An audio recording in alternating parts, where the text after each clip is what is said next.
guys, welcome back to A Minute with Drew. Today, jumping off of the last Minute with Drew, I'm going to talk about a pedal I recently came across, and I'm going to tell you if it plays well with synthesizers. Side note, go watch the last Gear Guys episode to know what I'm talking about, and while you're at it, go ahead and binge every Gear Guys episode. I'm not going to tell you what to do, but go do that. But this past weekend, I came across a Boss Metal Zone pedal while looking through my local music store. And come on, with the black casing and orange lettering, how can I not want it? So I brought it home, hooked up to my little synth over there, and man, it sounds amazing. The sonic qualities it gave my synth were just out of this world, man. It sure beats the $25 distortion pedal I used to use. In fact, it sounded so good, I came up with a new genre of music. I call it electrometal. It's a combination of my two favorite things, metal music and synthesizers. Let me know what you guys think.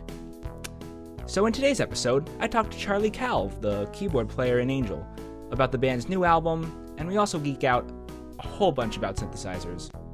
Hope you guys enjoy it. See ya. Hey guys, welcome to another episode of the Gear Guys podcast. Today on the show, we have Charlie Calv, the keyboardist for Angel. How are you doing, man? Good, Drew. How you doing today? I'm good. I'm pretty good. Good. Okay, let's get right into it. Sure. Now, Angel's working on a new album, correct? Yes, we are. We actually just got out of rehearsals. We had our first set of rehearsals this past week, and as we're speaking, they're tracking drums today. Oh, great. So it's been going good? Everything's been going smooth? Yeah, we had 5 days of kind of pre-production rehearsals where we kind of just go through the arrangements and stuff and get everything together. And actually, Punky was here yesterday, and the day before we laid down some reference guitar tracks, which are actually tracking the drums too today. But yeah, I'm pretty stoked. There's 14 songs on the new record, and I think anyone that liked the previous record, Risen, is gonna love the direction that we're going. It's really just a continuation of that. So it's gonna be pretty cool. Cool. Personally, I love that album. Like when I first listened to it, I now listen to it like every day. It's so great. Some of the stuff you guys do are fantastic. Now, what's the typical process for the writing and recording of a new Angel album? For the most part, Danny, Punky, and Frank are the primary songwriters. So they kind of get together ahead of time, work out the songs, the melodies, and stuff like that. So that's been going on for the past couple months. And then we get together like we just did this past week and kind of run it through as a band. So everyone knows the arrangements. I mean, mainly for the drums and the bass, right? Because I mean, that's what they're tracking this weekend. So we went through all that, endings, beginnings, tempos, all that kind of great stuff. And then, like I said, they're tracking this weekend. They'll be doing the drums and the bass. And then Punky lives in North Carolina, so they'll be heading back down there to track guitars. Him and Danny will track down there. And then they'll be back up here probably the beginning of May. And we'll do the keyboards right here in my studio.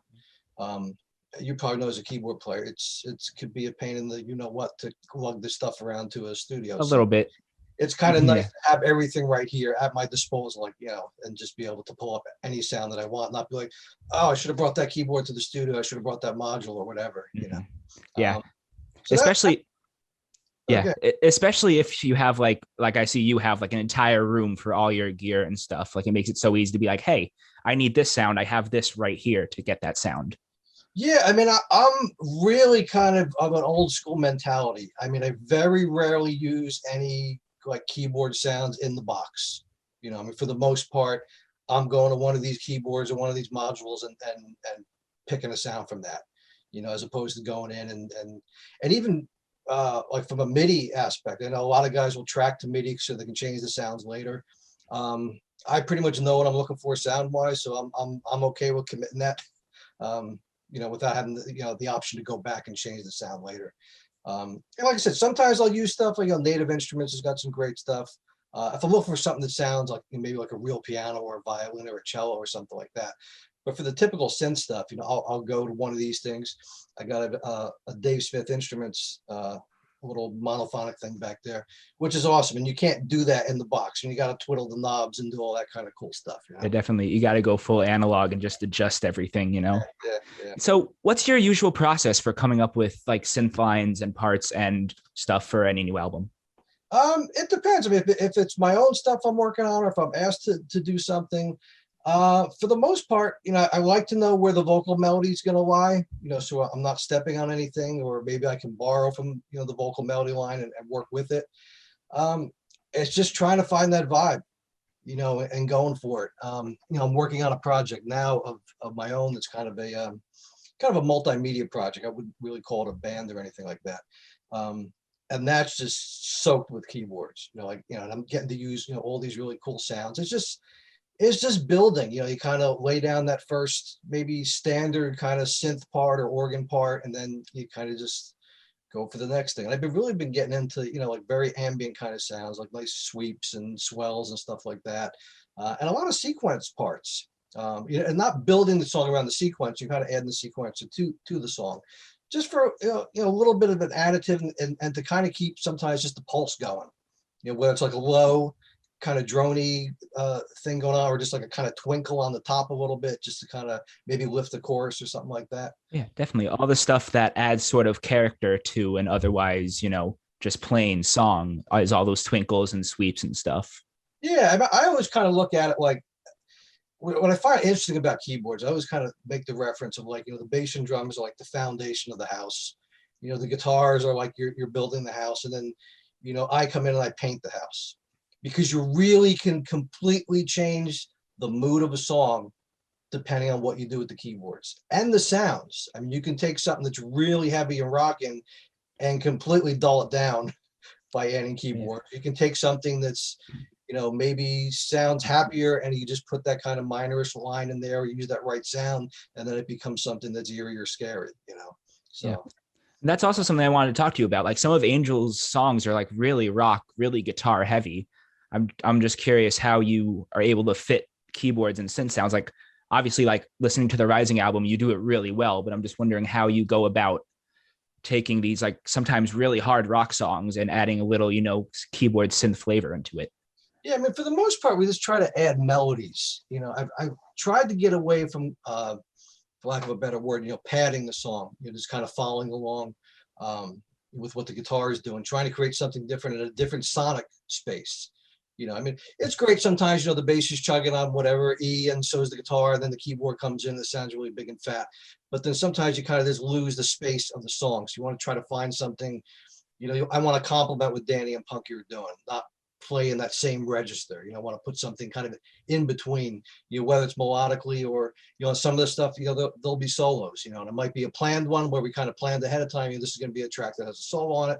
Sometimes, we're kind of just here, and it's like, let's just, put down a solo here. Let's see what it sounds like. And we'll just kind of go for it, and sometimes, like on Risen, we actually recorded a lot of keyboards that didn't make the record, because then, once all the vocals and the background vocals and stuff get in, kind of steps on the melody or steps on parts. So sometimes we just put everything we could possibly think of down, then when it comes to the mix, it's kind of picking the parts that work the best.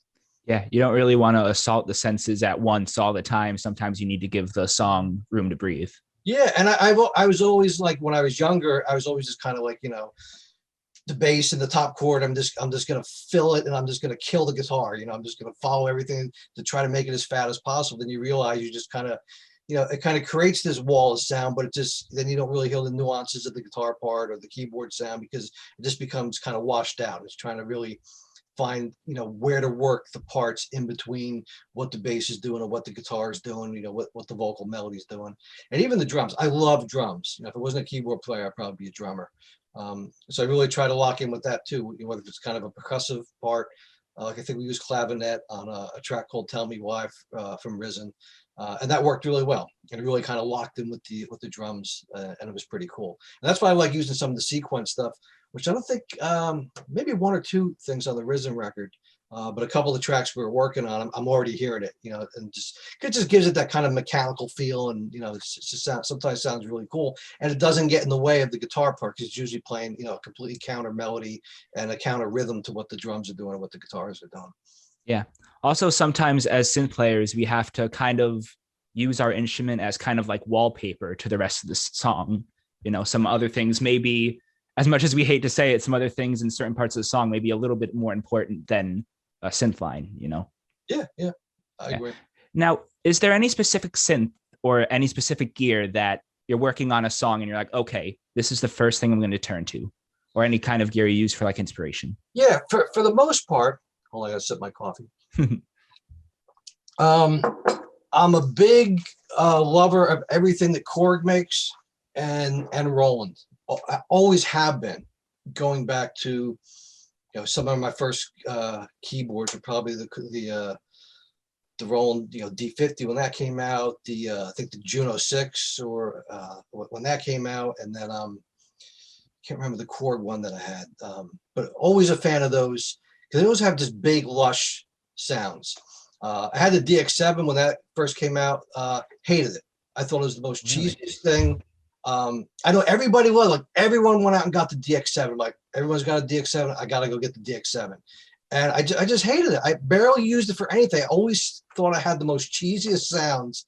And it really made it sound like, I don't know, like a crappy 80s song or whatever. That's all I can kind of compare it to. Korg and Roland always just seem to have a really fat sound. So the three behind me, this is actually the rig I take out when I tour with Angel. It's a Korg Chrome, a Roland Juno DS, and then the Mofo by Dave Smith. So those are kind of my three go-to instruments. The Korg is the main one. I mean, I got most of my organ sounds from that. My piano sounds from that. My really lush string sounds. The Juno's got a lot of the great solo sounds, where it's kind of like, I tried to do like some old analog on the RZA record for the solos. I tried to use the Dave Smith with the analog, but when you're working in a digital world and everything kind of starts sounding very processed, even when it comes to the mix, the analog just seemed out of place, which is weird, but it's just because I wanted to go to that for the solo, and I wound up using the Juno because it just had a little bit more polish to it and just kind of fit in the track a little bit better. But those are kind of my go-tos. Like for writing, I kind of start there. I love over here. I have a Roland D70. This is my go-to for a string sound. There's one sweet string sound in here that even if I'm building or if I'm doing a string sound, I usually combine a couple synths. So it usually has a sound from the Chrome. I always pull the same sound from the D70. It's kind of, I'll call it my signature kind of string sound. And then I have actually two Ensoniq SD1s that I love. This thing's got the nastiest screechy keyboard guitar thing that you've ever heard in your life. It's so cool. And I keep it for that. And then this has got a lot of really ambient sounds, like really plush, just kind of very airy. So if I'm looking for that, I usually go to that. But I always kind of start with the Chrome as kind of my main writing tool. I have in front of me here, I actually have an M1, which is actually my controller. I run everything through that, and only became my controller by default because I erased all the sounds on it and I had nothing left anymore. Like, all right, that's going to become my controller now. That's funny. Yeah. I actually have a Juno DS downstairs in my little, corner of my room. That's a recording studio. But yeah, there's some great lead sounds and even some fantastic pads on there. Yeah, I mean, I just like when I do the string sounds live, a lot of times, the main one will be from the Chrome, but the additive comes from the Juno. There's one in there called I think it's Film Score or something like that. That's a really nice pad that I use a lot. And then the solo sounds are great. I got a couple of solo sounds that I use on the Angel stuff, and even from obviously we do the older Angel catalog when we tour. So I was trying to match a lot of those sounds, and most of it comes from the Juno. I mean, I specifically got the Dave Smith to recreate some of the really old analog type sounds that I have to do live. And on the last record, I used the Dave Smith mainly on the intro to the track 1975, which has some really cool kind of analog sounds in it. Yeah. And I used it on a couple other tracks, but not as much as I thought I would, or I would have liked to. I think this time around, I'm going to try to add a little bit more because it just kind of felt like I left it out. Oh, definitely. I mean, analog synths are so much fun. Just the fatness of the sound you can get out of a lot of them is just fantastic. And I remember I came from the world of pre-MIDI, so back when I first started playing, it's like you couldn't connect all this stuff. So you were carrying out all these different keyboards and stuff, and most of it was analog. I mean, I actually I think my first synth was my first keyboard was a Univox piano.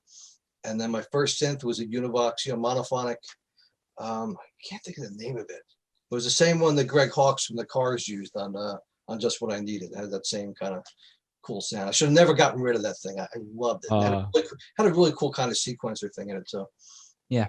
Well, that's cool. Well, yeah, like you were mentioning before, there are a bunch of famous Angel songs that some of the fans love, like one of which being Tower, which I personally love as well. So, how did you go about trying to nail down those old synth sounds when you were first being brought into the band? Um, like I said, the Juno I really lucked out on because of the solo sounds. You know, and it was a little bit daunting trying to figure out, okay, how am I going to go in and recreate Greg's parts. And you know, as a keyboard player growing up, you know, Greg was one of my favorite keyboard players. I mean, I have to give props. You know, Greg Jafria, Keith Emerson, John Lord, and Rick Wakeman, all time, you know, top 4 favorite keyboard players. So it's kind of like, you know, how are we going to pull this stuff off? So I really lucked out with the Juno, and I had to go for something analog. And I was looking for something that was small, and I came across this Mofo. And I had a lot of those old analog sounds in it. And I actually used on the re-record of the Tower, that whole beginning section is done on the Mofo. There's a couple of really cool, it's kind of got that, you know, that laser kind of sound that was on the original. And I really kind of built, you know, kind of had that original track in front of me and tried to match it the best that I could. I mean, it doesn't sound like the original, but I think it's pretty close. And we kind of approached that song, you know, trying to be as true as we could to the original, but kind of playing it as we had already started playing it as, you know, in this you know, new lineup of Angel. But I tried to match everything, and there's even like a little cool thing in the chorus that I actually used, that sound I was telling you about on the Ensoniq, I used for that. So I mean, I have kind of a lot of those older sounds, but yeah, it's definitely a task to try to match some of the stuff and some of the solos. I mean, I was never, you know, prior to playing with Angel and Punky, I was never really much of a soloist. I was kind of, you know, create the pads, create the melodies. So that was a whole new kind of learning experience for me, and to try to wrap my head around, you know, what they were thinking when they were creating these parts and playing these solos. And a lot of the stuff I couldn't figure out because I'd always keep hearing like some kind of weird overtone. I didn't know on some of the solos and stuff if he was doing like a fifth or a third or whatever. And then what I actually I'd seen Greg in Vegas a couple of years ago when we were going through. I asked him that question, and what he actually used to do with the old synths would have the 2 oscillators. So he would tune the one a fifth or a third of the other note and kind of tuck it behind. So you always kind of had that you know, third or fifth overtone in it. And I just couldn't figure out what the heck was going on because I was trying to create it with digital stuff. They really didn't have that ability. But this one here's got the 2 oscillators in it, so I can tune the other one a third or a fifth and kind of match some of those sounds. Okay, great. That's really cool. That's really cool. So I take it from us talking so far, you're more of a manual analog kind of guy other than a digital kind of guy. Yeah, I mean, it's kind of like, you know, people ask me, you know, don't you love that keyboard because you can go in and it's so easy to program and change the parameters. And for the most part, Drew, it's like, if it's not a stock sound that I like, I'm not going to take the time to create it. I'm going to go to another keyboard and find something that's close. It's very, very rare that I'll actually go in and alter the stock sound, unless I'm maybe adding like a reverb or a delay or something to it if it's a solo sound, or if I just want to fatten it up a little bit. But for the most part, I mean, between everything that I have here, there's thousands and thousands of sounds, you know, and I honestly just don't have the patience like some guys to like create specific sounds. You know, I try to find something that's stock and then blend it. You know, like I said, I've always, you know, since MIDI's been around, always when I track something, like I said, even if it's a synth or a string kind of pad sound, it's usually 2 or 3 keyboards creating that sound. You know, one might have a little bit more of a timbre to it, and the other one might be a little bit fatter. Then when you kind of blend them all together, so I'd rather take 3 different keyboards and find sounds that I like, combine them into a cool looking sound, and spend 10 hours inside his keyboard, you know, trying to tweak it and make it sound that good. I'd rather just go to the source and just blend them all together.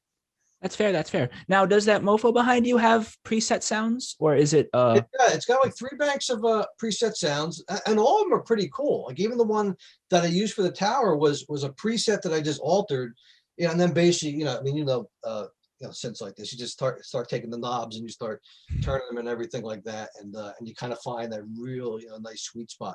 And it's got a really cool sequencer in it too, which we do from the old catalog. We do a track called The Fortune, so a lot of those sounds come from the Mofo.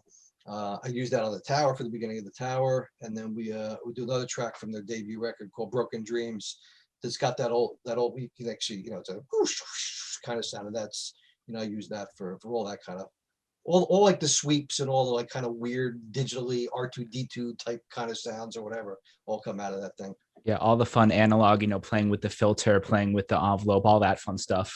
Yeah. All right. Well, we're going to take a little bit of a break right now to hear a message from our sponsor, but don't worry, we'll be back in just a second. See you in a bit. Here at Novell Global, we are the industry leader in fine jewelry craftsmanship. Our handcrafted and custom designed rings, meticulously crafted from the finest precious metals, are perfect for all of your needs, whether that be for an engagement, a wedding, or for everyday fashion. All of our rings are made in America and have been since 1988.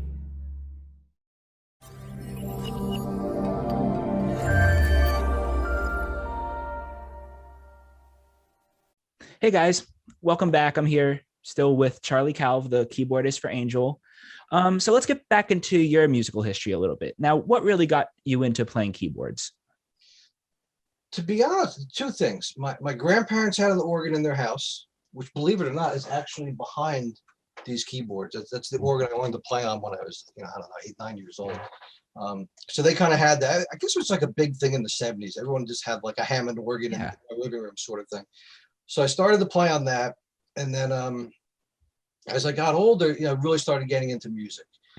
My aunt had lived with us for a short period of time, and she stayed in a room that was adjacent to mine. So that was kind of my introduction to like, Ted Nugent and Zeppelin and Cheap Trick and stuff, because that's all she would listen to. And then I had a next door neighbor moved in and kind of really turned me on to some cool stuff. And then I heard In the Light by Led Zeppelin.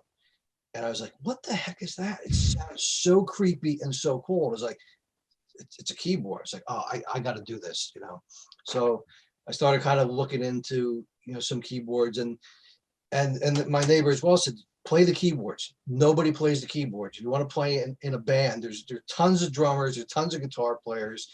Singers are hard to find and keyboard players are hard to find. So I went out, my parents bought me a Univox piano.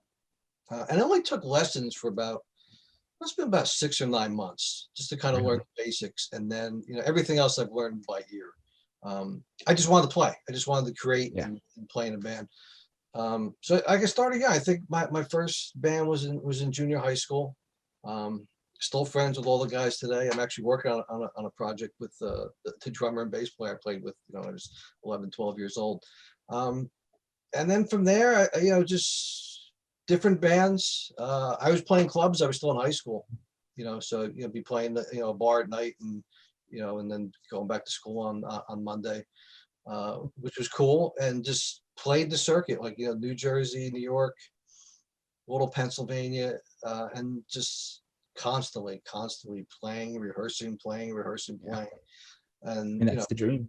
Yeah, it's like rehearsing 3 nights a week and playing 2 nights a week, and rehearsing 3 nights a week, playing two nights a week. Just trying. And I was always interested in playing my own stuff or writing or playing original music.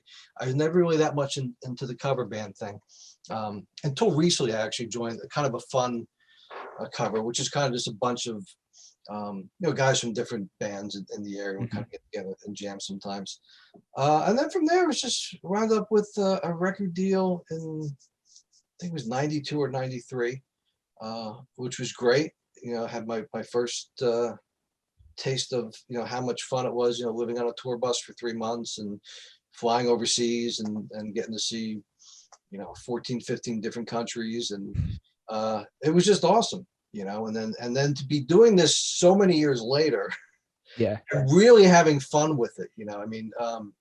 The people that you get to meet are fantastic. And some of the, it's like music is just so cool.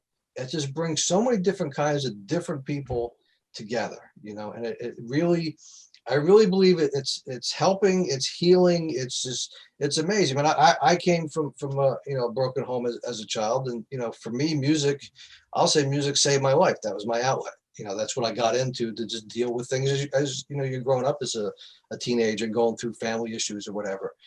And then you just, all these years later, and the friendships you make, all sorts of people you thought you'd never have something in common with or whatever, the common denominator is music. And Yeah, it's definitely. amazing. Like I said, the guys that I played with in high school, I still work on projects with. My keyboard tech that comes out with me, Rich, I got to shout out to him. Oh my God. I mean, he's been carrying my stuff around for over 25, maybe 30 years now. And it's just an awesome thing, to have those friends. We look at each other every night before we go on. Like he takes his little flashlight out and leads me to the stage, and it's like, here we are doing it, 25 years later. How cool is this? Yeah, that's crazy. Music really has that power to bring people together. It's also a hell of a stress reliever as well. Like I wonder if you experience this. Like sometimes if you're having like a bad day, you just come down and just Oh, kind of yeah. jam. I mentioned earlier, if I wasn't a keyboard player, I'd be a drummer. I used to have a drum kit down there. I put it away so I have some more space, but I just come down and bash on those things. Yeah. Great. It's a stress reliever. It helps you with depression.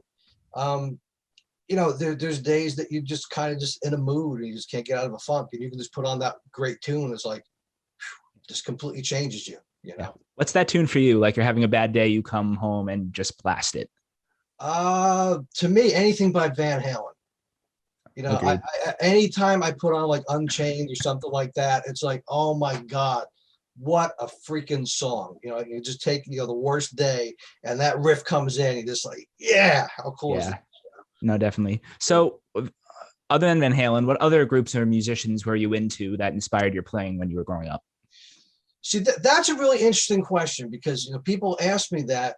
My all-time favorite band's Led Zeppelin. Probably next to, I'm going to say like Van Halen and Black Sabbath, which pretty much have no keyboards at all. Yeah. Yeah.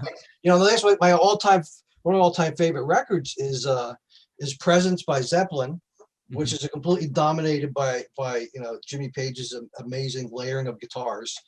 My favorite Van Halen record is Fair Warning, which is dark and practically no keyboards on it. So yeah, it's an odd thing. But Zeppelin, I love what John Paul Jones did with the keyboards. Like I said, In the Light, one of my all-time favorite Zeppelin tunes. Kashmir, not too far behind that. I love those kind of keyboard sounds. And then of course, Emerson, Lake and Palmer. yeah. Anything by Yes. Kansas.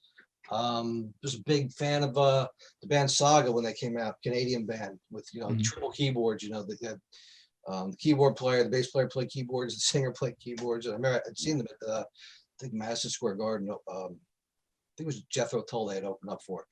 Fantastic band.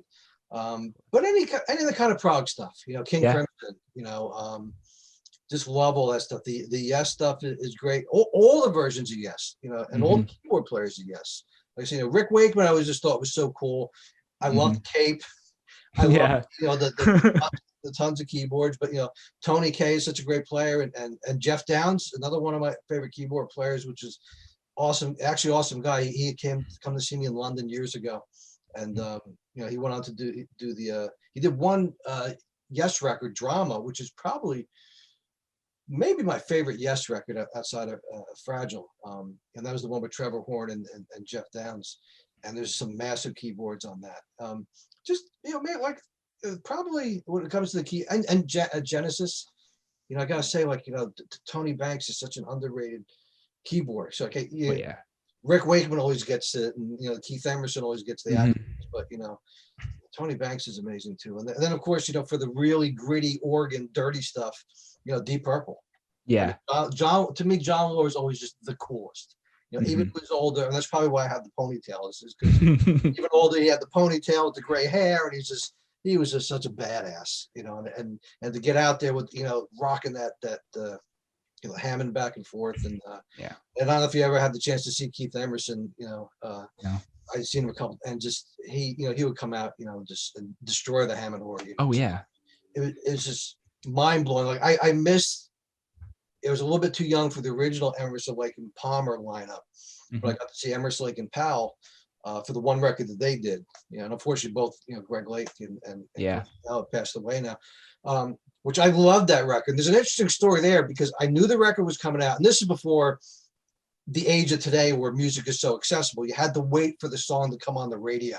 And I knew there's this new Emerson, Lake and Powell coming out. I'm a huge Keith Emerson fan, and I'm waiting for the track.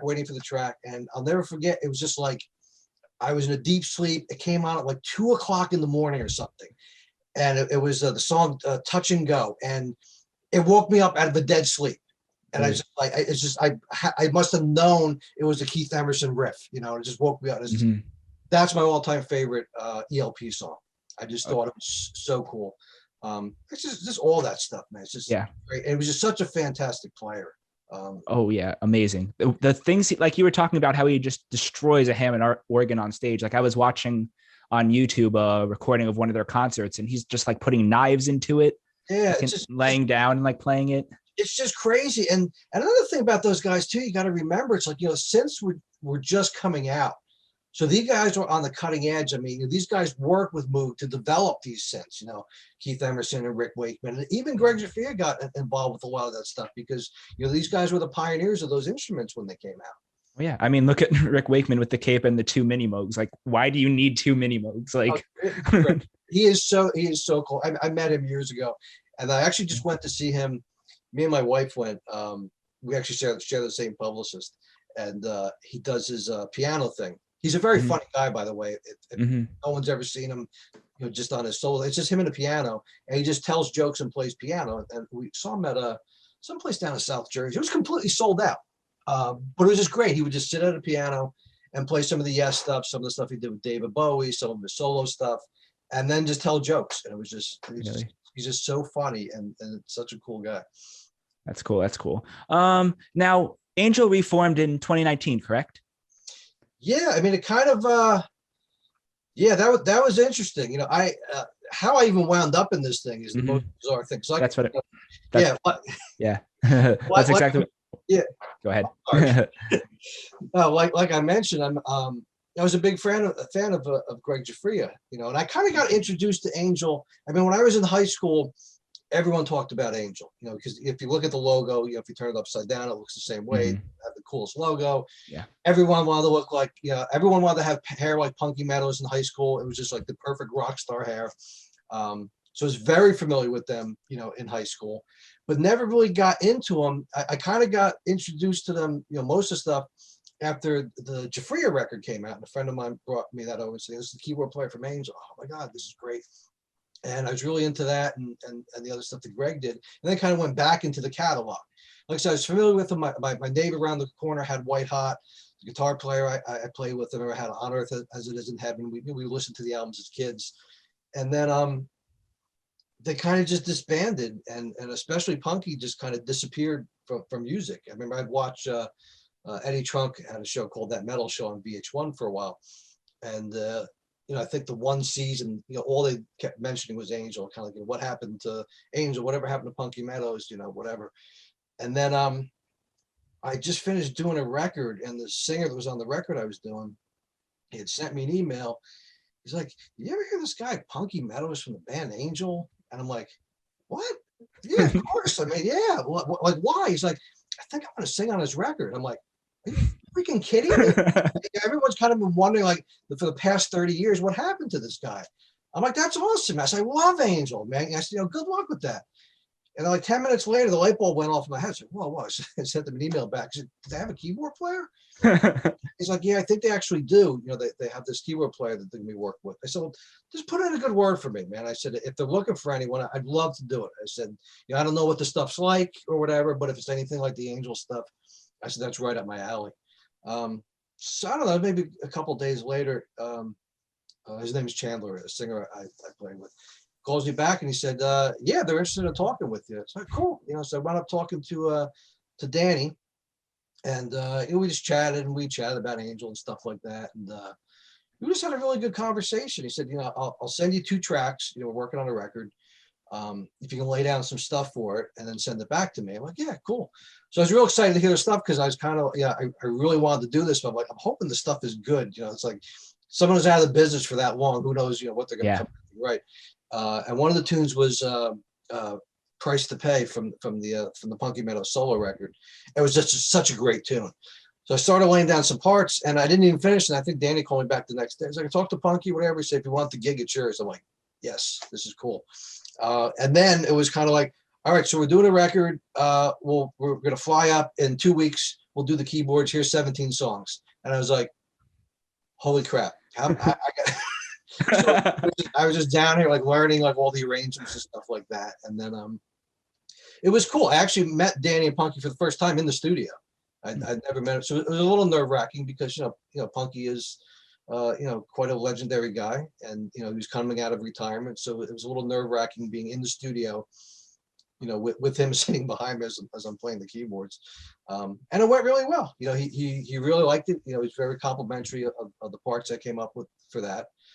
So we did some touring for his record, and then we had talked about doing, and Frank, who's the singer from Angel, had just done a solo record recently as well. And obviously Punky's was really, it was a really good record.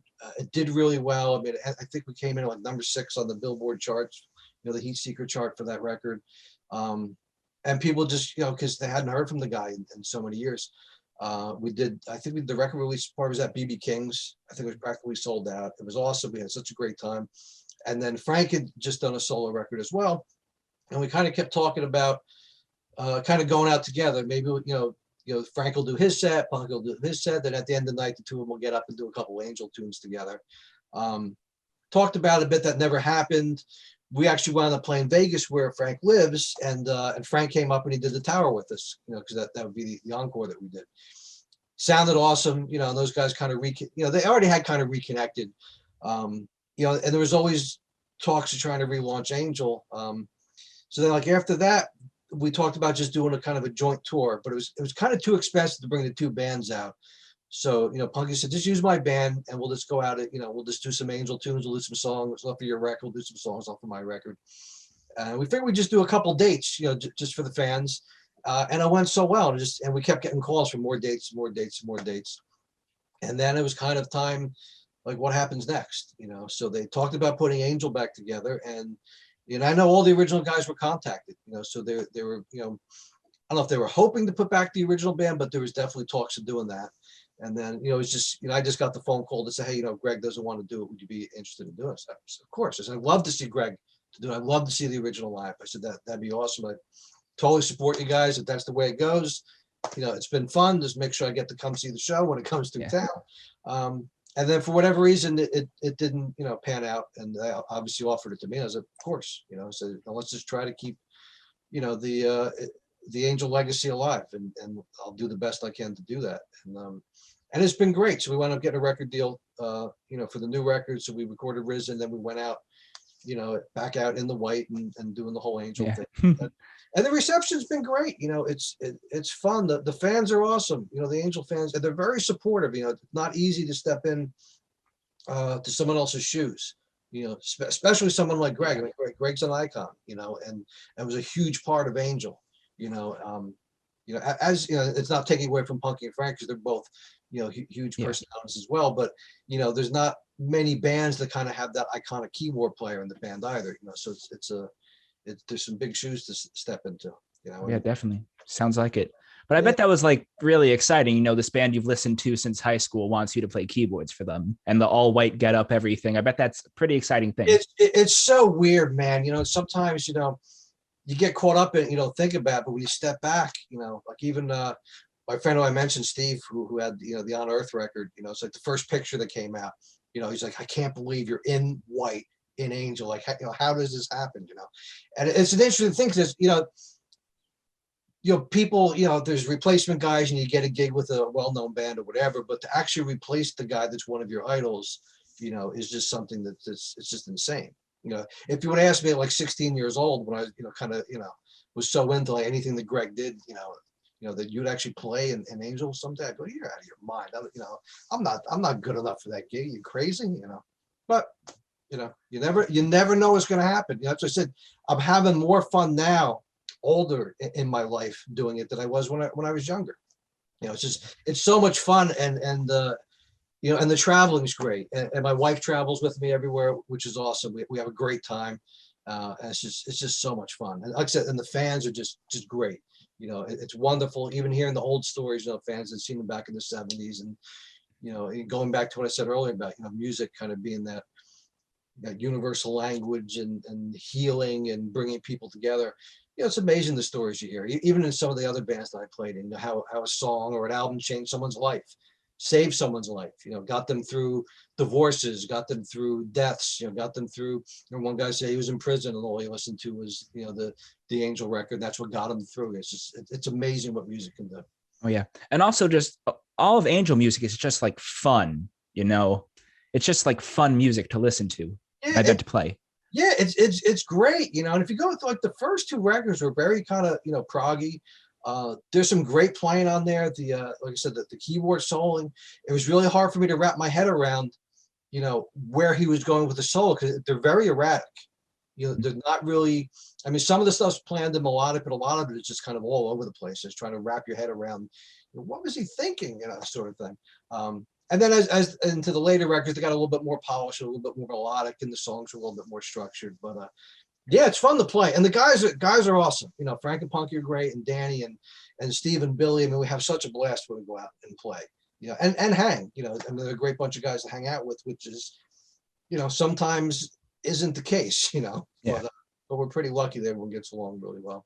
Well, that's great. That's great. Well, I hope to see you guys in concert one day after you guys, finish the album, if you tour for it.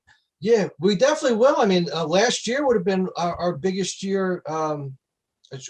Not Angel's biggest year ever, but it would have been a really big year for us. I mean, we did only thing we did last year. We did the Rock Legends cruise, and then from there we were supposed to go to Japan, and they were coming through North America, then back over to the UK. We had some Australian dates. Everything canceled. So yeah, we still don't know what's going to happen. Yeah.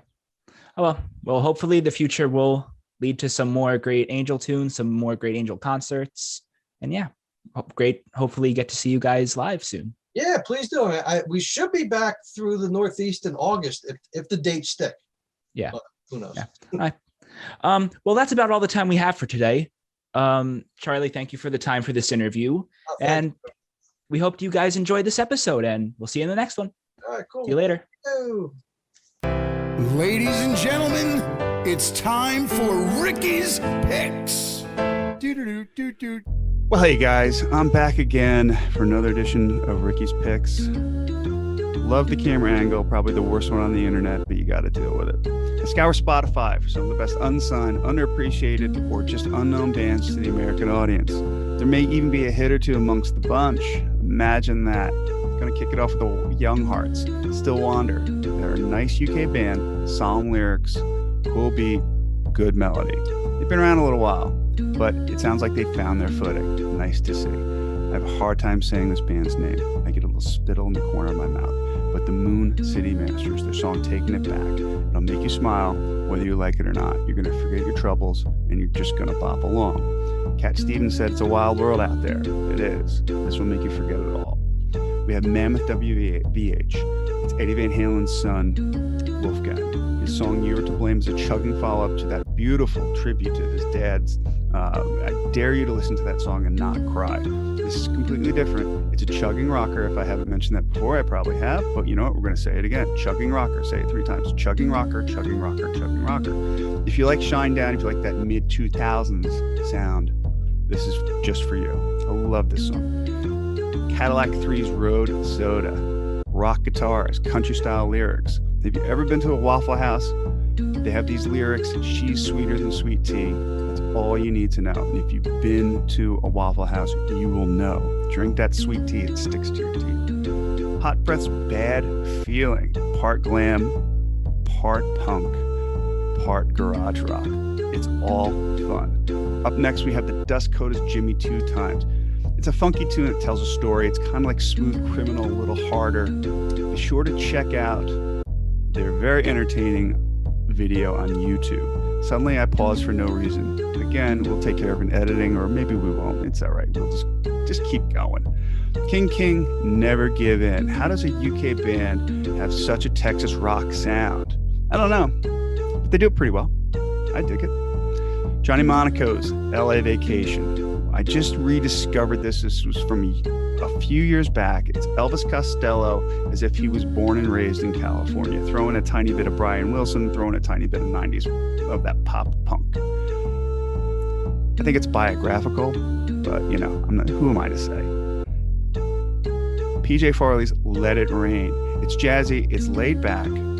I start off sipping the wine when I listen to this song. I'm chugging it by the end. The guitars kick in. It's got a lot of layers. PJ was part of the classic 80s hard rock scene. He's really come a long way. I dig it. We have the Dead Daisies, Holy Ground. Well, holy moly. These are veteran rockers. They're showing the kids how it's done. It's a real all-star lineup, but they don't sound rooted in their classic sounds. Glenn Hughes' voice still cranks. He's been in Black Sabbath, Deep Purple, too many bands to mention. He's better than kids a third of his age. And yes, he's been around that long, that there are singers out there that are a third of his age. Finally, we have my favorite band from Manchester. These lads, Thunder. Last one, Turn Out the Lights. Danny Bowes delivers a great vocal. He's got urgency. He doesn't sound out of place with today's Black Honey, Dirty Honey, the honey bands. There's so many honey bands out there. It's diabetes for music, I guess. These are slightly older guys doing their thing. Welcome back. Their last album was Too Laid Back. This one is just rocking right along. Want to be considered for Ricky's Picks? Email me your Spotify link, rick@gearguyspodcast.com. I'll see what I can do. Send me a t-shirt. Hey, I'll wear it on the air. Thanks. Be well. Sorry for stinking.